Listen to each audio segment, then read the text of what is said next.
Je suis devenu avocat du show business parce que je m'étais spécialisé en droit d'auteur et parce que, au moment même où j'étais en train de terminer mes études, on a écrit avec mes frères une chanson qui est devenue un très très grand succès. Donc ça a eu pour conséquence que beaucoup de chanteurs et de chanteuses sont venus me trouver pour me demander des conseils sur les contrats qu'ils devaient signer. Peu à peu, comme j'avais eu la chance de connaître les deux côtés, parce que comme j'avais connu les coulisses de la production, de l'écriture,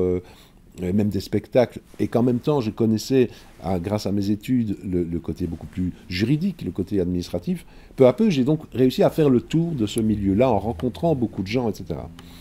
Et je dois dire que je ne me sentais pas forcément à l'aise dans le milieu du show business, et je n'ai jamais vraiment rencontré quelqu'un, d'ailleurs, qui se sente à l'aise dans ce milieu, parce que c'est un milieu qui est très basé sur l'apparence, etc. Et à un moment donné, j'en ai eu assez de voir tout le temps les mêmes problématiques, de voir tout le temps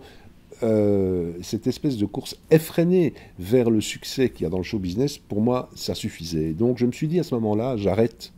le show business et je vais transcrire tout ce que je sais dans un livre pour que ceux qui veulent continuer ou même ceux qui commencent puissent avoir les outils pour comprendre comment fonctionne cette industrie. Et j'ai donc écrit Tout le monde vous dira non, qui était d'une certaine manière une forme de testament puisque je voulais vraiment passer à autre chose. Donc évidemment, ça a eu l'effet inverse, parce qu'après l'apparition du livre, il y a eu beaucoup de gens qui sont venus me trouver pour me demander des conseils, pour me demander de les guider, pour leur demander de négocier des contrats, etc. Donc je me suis retrouvé à nouveau dans le show business. Mais j'avais quand même décidé d'arrêter le show business jusqu'au moment où je me suis rendu compte que cette industrie qui n'est pas très ancienne, parce que l'industrie du show business, elle a même peut-être pas 100 ans en tant qu'industrie, elle a développé un savoir extraordinaire. Elle a réussi à mettre au point une mécanique d'une efficacité absolument redoutable dans la création d'identité, dans la communication d'identité. Et je me suis dit, parce qu'un ami m'en a parlé, pourquoi ne pas mettre tout ce savoir-faire que j'ai acquis pendant toutes ces années au service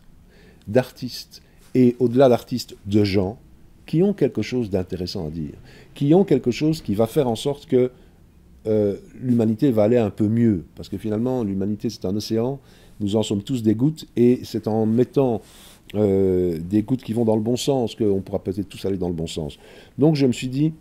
pourquoi ne pas mettre toute cette industrie au service de ça? Et c'est ce que j'ai fait quand j'ai pu rencontrer des artistes qui avaient vraiment quelque chose à dire, qui avaient vraiment une volonté de faire évoluer les choses.